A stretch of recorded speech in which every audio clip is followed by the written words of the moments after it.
सनातन धर्म पे श्रद्धा पैदा करते हैं। मैं आपकी सरकार के माध्यम से जरूर बताना चाहूंगा, हमने भगवान कृष्ण की जहां जहां लीला हुई प्रत्येक स्थान को तीर्थ के रूप में विकसित करने का निर्णय किया है। सरकार के स्तर पर एक तरह से तीर्थ बन करके पूरे दुनिया के सामने वो अपना धाम जगमगाएंगे, ये हमने निर्णय किया है। और इसमें नहीं, अभी तो हमने गोवर्धन पूजा की थोड़े दिन पहले, और गोवर्धन पूजा के पहले जन्माष्टमी धूमधाम से मनाई, और अब गीता जयंती आ रही है, तो गीता जयंती में भी सरकार धूमधाम से गीता जयंती मनाएगी। गीता को पवित्र वो ग्रंथ है कि जन्मवाद की शिक्षा देता है। मृत्यु लोक के जन्म होने के बाद हमारे जीवन में ये जो समय मिलता है, परमात्मा उस समय का सदुपयोग हमसे कराए, और कर्म के आधार पर भगवान कृष्ण ने अपने उस सरल सिद्धांत को लेकर गंभीर बात को आपके सामने रखा है। जिसका जन्म हुआ है अंततः वो जन्म छोड़ेगा, उसको मृत्यु को प्राप्त होना ही नहीं है। ऐसे में जन्म और मृत्यु के बीच में जो समय हमको मिलता है, उस समय का सदुपयोग परमात्मा हमसे कराए, और उसीलिए वो सदुपयोग कराने के लिए सच्चे अर्थों में कर्मवाद की शिक्षा के बलबूते में भगवान कृष्ण ने, स्वामी जी आप केवल एक उदाहरण भगवान का समझने के लिए पर्याप्त होगा।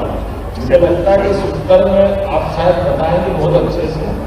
भगवान कृष्ण ने जब अर्जुन को गीता की शिक्षा दी, तो कई लोग जानकारी में ये जो दिखता है कि भगवान गीता सुना के अर्जुन को युद्ध के लिए आवाहित कर रहे हैं, लेकिन मेरे मन में एक और उसका दृश्य दिखता है। भगवान जब कृष्ण भगवान जब अर्जुन को सुना रहे गीता, लेकिन हम उसके पहले के प्रमुख घटनाक्रम को भी याद रखें। वो प्रमुख घटनाक्रम क्या है?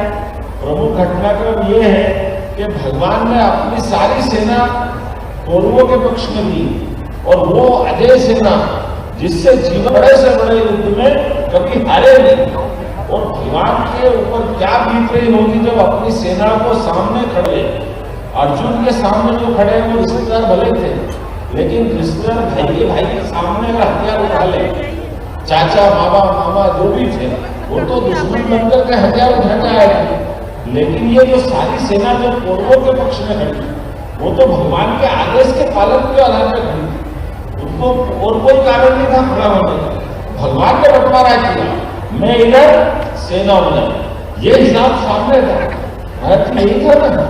और ऐसे में वो सेना के सारे सैनिक से लेकर बड़े से बड़े अधिकारी उनके उस भाव के आधार पर सामने खड़े थे, और वो तमाशा नहीं देख रहे।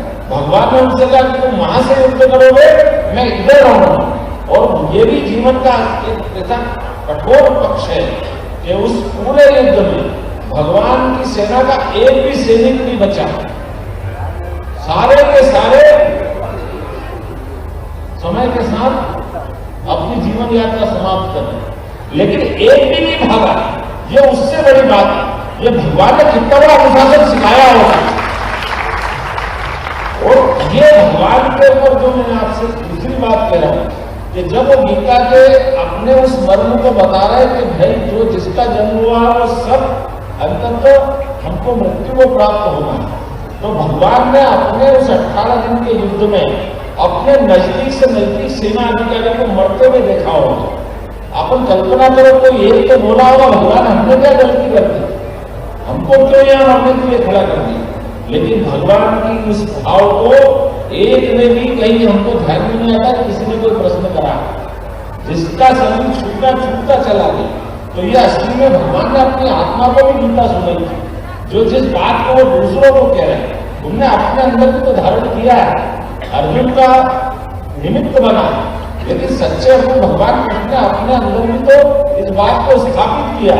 मैं उम्मीद करूंगा आने वाले समय में आप जैसे विद्वान कभी और मार्ग प्रशस्त करेंगे, लेकिन आज तो हमारी राजधानी का दिवाली का दिन, आनंद का दिन, भगवान अपने धाम से यहाँ मुस्कुराने आए, ये आनंद आया है।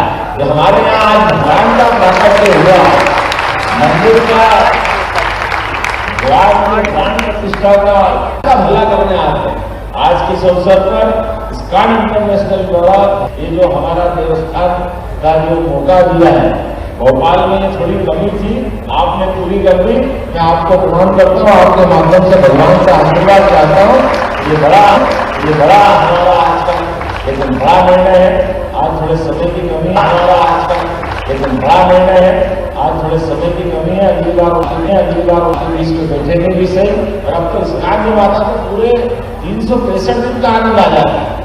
हर दिन दिवाली बनती है, हर दिन आनंद आता है। हर किसी में अपने आप को उनके मंत्र के माध्यम से क्या रस टपकता, भगवान का क्या आशीर्वाद मिलता है। गाने वाला, बजाने वाला, सुनने वाला सब झूमने लगते हैं। इसका आनंद ही अलग है। बोला हरि बोल। मेरे अपनी ओर से पुनः आपके चरणों में पड़ा और आपसे मैं अनुमति चाहता हूँ। आप उम्मीद करेंगे कि मुझे थोड़ा सा समय की कमी के कारण